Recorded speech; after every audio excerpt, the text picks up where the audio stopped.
Well, good morning, everybody.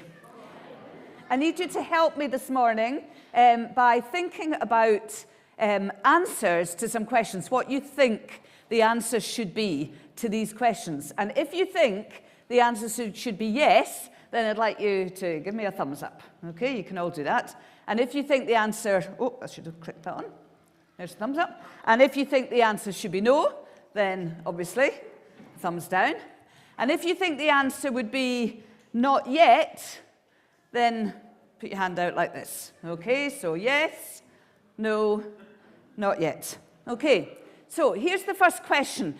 If there was, I want you to imagine good parents in these questions, okay? So imagine a good parent. What answer do you think they are likely to give if their child says, "Can I please have an apple for my snack today?" Okay, what do you think? Lots of thumbs up. Good. Okay. Here's the next one. This time, imagine that the child is maybe about 4 or 5 years old, and they say, "Can I please play with one of the sharp kitchen knives?" What's the answer going to be? Thumbs down, of course, because it would be dangerous, wouldn't it? Okay. What about this one? Imagine this one, the child's maybe around about 12 years old. "Please, can I learn to drive the car?" What would be the answer for that? Okay, there's some people saying no, but some people are remembering the third answer. Not yet. Okay, so you may be saying to a 12-year-old, well, one day you'll get to learn to drive the car, but you're not old enough yet. You'll need to wait. So what about this one? If a good parent, what would they say if their child came to them and said, "Please, can my friend come to play after school today?" Now you see we've got a few different answers coming here. And I think the reality is that they might one day say, yes, of course they can. And another day they might say, no, you're going to the dentist after school, you can't have a friend to play.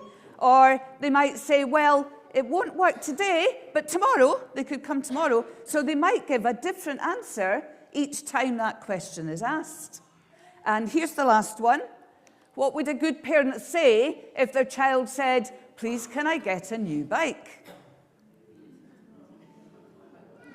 Most people are going for this, okay? Not yet. In fact, again, a different parent would give a different answer to different children, wouldn't they? So they might say, "You know what? Your bike is really far too small for you. You do need a new bike. We'll go out this weekend and choose one for you." Or they might say, "Wait a little while and you can get one for your birthday." Or they might say, "You got a new bike last month. You're not getting another one this month." Okay? So different answers for different situations and different children. We've been thinking in the last couple of months about prayer. And we've thought about saying prayers of praise to God. That's talking to God and telling him how great he is. We've talked about saying thank you prayers to God. We've talked about saying prayers of sorry and asking for forgiveness.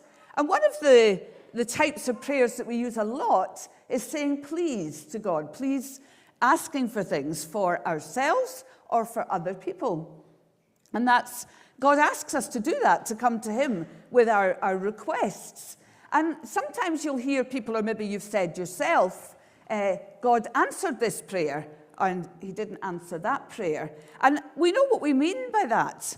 But here's another way to think of it. God always answers our prayers. God has asked us to bring our requests and our concerns to him. And he has promised always to listen, and he's promised always to hear what we say, and therefore he will always answer. And sometimes, God is a good father. He's in fact a perfect father. And sometimes he will say, yes, that's a good thing. Yes, I'll give you that thing. But sometimes he'll say, no, that's not good for you. I know better. Sometimes he'll say, not yet. Wait for a while. Or other answers like that. God will always answer. We need to be able to recognize his answers. So when we're asking for God for things, let's watch out for his answer. Let's say thank you when he gives us the things we ask for. But let's trust him that he knows best. He's the perfect father. And he will give the answer that is best for for us and for his purposes.